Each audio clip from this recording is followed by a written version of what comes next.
Hi everybody, thanks for watching and tuning in and all that. And thanks for watching all previous shows. I know that the one that I did in the park, someone pointed out that I had breadcrumbs on my face. I'd been feeding the birds beforehand and it was a bit windy, so some must have just blown into my face. So I wasn't stuffing my face before I made the show. Anyway, I wanted to talk about system. I seem to be a bit out of focus. Maybe I should just sit still. I wanted to talk about systems because everybody's looking for a system to work with, aren't we? We're all trying to do it. We're all, you know, I like the Gurdjieff system. I try and implement it into my life. Other people have other ways of other people's systems to work with. But at the same time, should we be rigidly strict to what we're doing, to what that system was, rather I should be saying? Should we be completely following their laws and guidelines and rules? Or can we, you know, dilly-dally with them?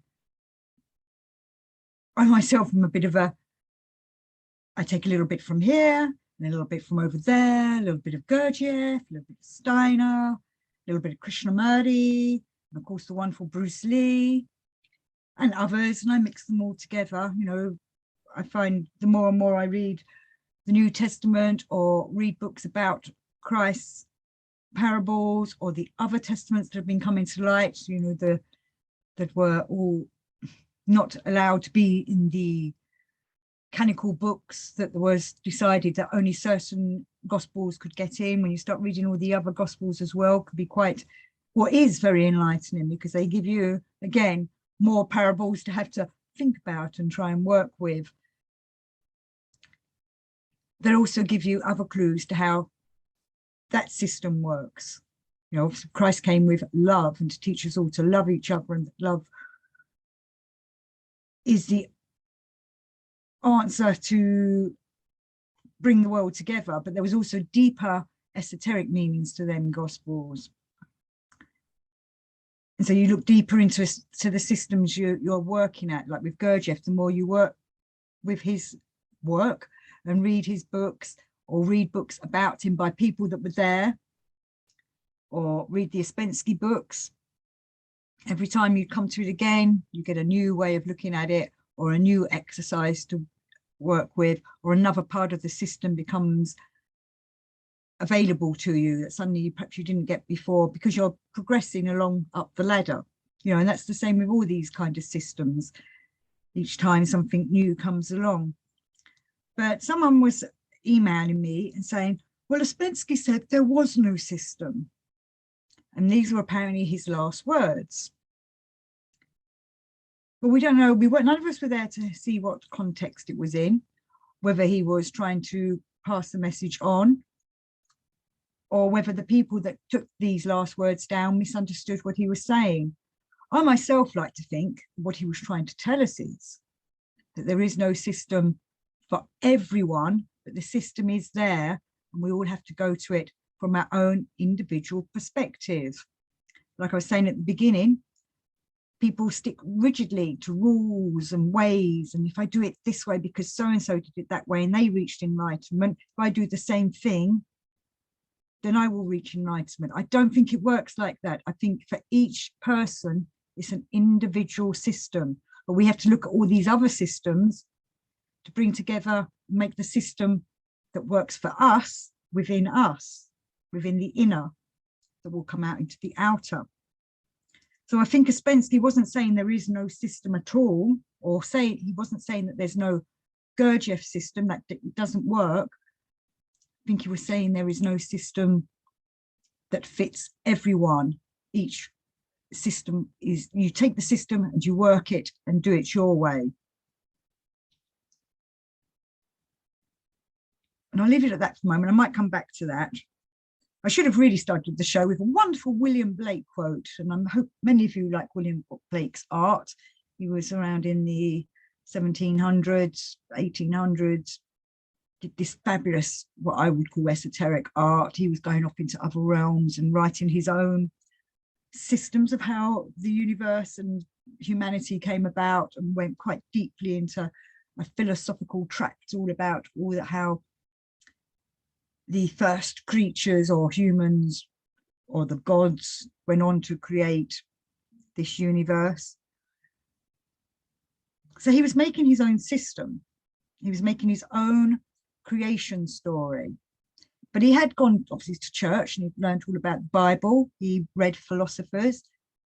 He was an educated man in the sense that he was self-educated, which is something I try and encourage to all of you, to go and look at other systems and read other books, which many of you do, because many of you give me wonderful recommendations for books that I've never heard of, that I've gone off and bought, and I'm reading up and got a nice pile of books down here to go through, thanks to you guys. But William Blake seemed to understand that he didn't want to be trapped in a system that was somebody else's. His actual quote is, let me just, I've got it written down here: "I must create a system or be enslaved by others." And he means being enslaved by other people's systems. And it's so easy to get caught up in somebody else's system, thinking this is the be all and end all. If I follow this all the way through, I will become like them. When that is not necessarily so. You will just follow that path. Also, why are you following someone else's path? You should be blazing a path of your own. But these people were there before us. It's like we're standing on the shoulders of giants kind of thing. We want them people to show us the way and show us what they went through and put forward their thoughts and ideas and give us a guidance of what they were doing, because it's always nice to learn from other people and read of other people's experiences, and then we kind of relate it to ourselves, but remembering it's never exactly the same. These experiences are going to be different for us, and I think many people are looking for the same experience, the same result. So William Blake devised his own system, which we can go and look at in his wonderful art, and we can read in his wonderful prophecies and books that he wrote, or poetry, or go and sing it. Let me just quickly look at my notes here, because I wanted to say that, you know, even Krishnamurti was trying to encourage everybody to go and think for themselves, discover everything for yourselves. You know, all these people used to come and sit at his feet and listen. Though sometimes he didn't speak, he used to ask for questions. But he was always trying to encourage you to do it yourself. Krishnamurti, if many of you, I'm sure many of you know who he is, but for those that don't know who he was, when he was a young boy, he was discovered by Ledbetter from the Theosophy Society and taken under the care of Annie Besant, the head of the Theosophy Society at that time. And they were going to groom, well, they were making him into the world teacher. I nearly said grooming then, but he was kind of groomed into becoming this world teacher that was going to unite everyone. And they believed they were uniting in him the Christ consciousness and the Buddha consciousness. Now, I don't know if that's possible. But Krishnamurti went along with this, and I would too if I was offered that. My God, how wonderful that someone would come to me and say, you shall be the world teacher, and I'm going to take you under my wing and teach you how to take in all these fantastic the master's consciousness so that you can bring it forward. You know, I'd be very flattered, and after a while I hope I would have the same realization as Krishnamurti, that this is not quite the way forward. We should be he didn't want to be a guru with everyone sitting at his feet, which I know did happen in his life, looking up at him going, oh, Krishnamurti, tell us all, wise one. He was happy to pass on the knowledge and the information, but he didn't want to be worshipped, and he didn't see himself as being the Christ and the Buddha together as one. You know, for those of you that have seen The Life of Brian by Monty Python, I always call it his Brian moment. He suddenly realized that he's not the Messiah. You know, I am not the Messiah. You know, and even Brian in The Life of Brian says to everyone, you are all individuals. And you all cry back together, yes, we're all individuals. You know, The Life of Brian is the best theological film, documentary you could ever watch. It will tell you everything. By Monty Python will give you all the philosophies and the mix-ups and the ideas of trying to be the free person that you want to be. You know, we don't all want to be Brian. We want to be our individual person. We want to blaze that path of spiritual enlightenment and make it ourselves. And I think this is what Krishnamurti was trying to encourage. Do it for yourself, but, you know, learn, look at other people, but at the same time, listen to your own inner dialogue and your own way of being. You know, don't sit there waiting for a master to come and take you under their wing. I know we would all love that. It'd be much easier. Or would it be easier? Could we sit and listen to someone telling us what to do and think and how to do it? Maybe in little spurts, but I don't know if I would want to sit with them for years and years and years. You know, when I was younger, maybe I would have. Maybe I've done too much reading and going to other groups and of all kinds, not just Gurdjieff, all kinds of meditations and classes, that I've come to the realization that God's in all of us.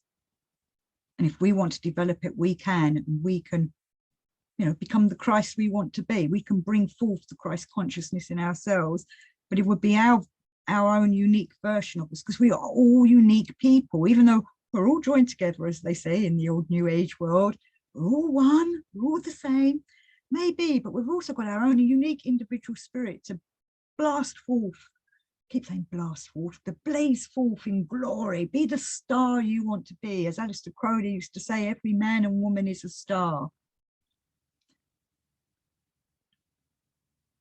And even Bruce Lee was trying to remind us of this. You know, he was telling us all, be like water. Water adapts to the situation it's in, to the environment it's in. You put it into a cup, it fills the cup. You boil it up, it turns into steam, goes off. It can freeze and become like ice, so it adapts to every situation. So you want to be like water. And I actually have this fantastic book, which I recommend to many people. I'm going to hold it up. Striking Thoughts by Bruce Lee, Wisdom for Daily Living. I'm going to do some Bruce Lee quotes. Why not, while I've got the book here? Spirituality, he says, the vital realization of the spirit. When man comes to a conscious vital realization of those great spiritual forces within him and begin to use those forces in science, in business, and in life, his progress in the future will be unparalleled, blazing that way forward. And he says about spiritual power, recognize and use the spiritual power of the infinite. The intangible represents the real power of the universe. It is the seed of the tangible. And then he discusses about seeking the divine within, whether it is the Godhead or not. I feel this great force, this untapped power, this dynamic something within me. This feeling defies description, and there is no experience with which this feeling may be compared. It is something like a strong emotion mixed with faith, but a lot stronger. So he's trying to encourage you to, you know, find God yourself. As Swami Vivekananda says, find God, nothing else matters. You know, and when you have made that connection, then your spiritual path will continue in a more fuller way. He's also saying here about the spirit of the universe, the integrating principle of the whole, the spirit, as it were, of the universe, instinct with contrivance, which flows with purpose.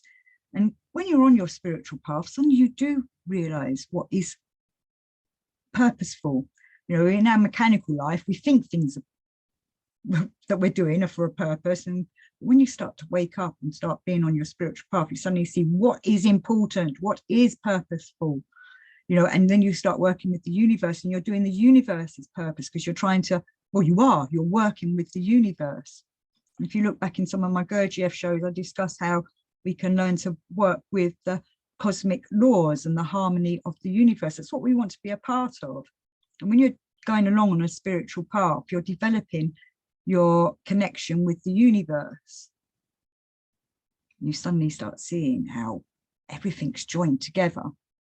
But most people are so disconnected, they can't flow with it. And flowing with it is so much easier. Bruce Lee writes, or said, I feel I have this great creative and spiritual force within me that is greater than faith, greater than ambition, greater than confidence, greater than determination, greater than vision. It is all these combined. My brain becomes magnetized with this dominating force which I hold in my hand. You know, this spiritual force that's coming down from the divine. You know, this is why the philosophers and the theologians, they find it very difficult to describe what God is because it's just too powerful and beyond our imagination. And that's why they always say, God is not this or God is not that. And even as Spenceley said, you know, it's many things you cannot put into words when you're on this spiritual path because you're experiencing it. So I want to wish you well in your paths, and I want you to blaze forward and blast your path forward. Be the star you want to be the spiritual Jedi you want to be the spiritual warrior you want to be the light worker you want to be. Get guidance and help from all the other books, teachers that are out there. But at the same time, you do it your way.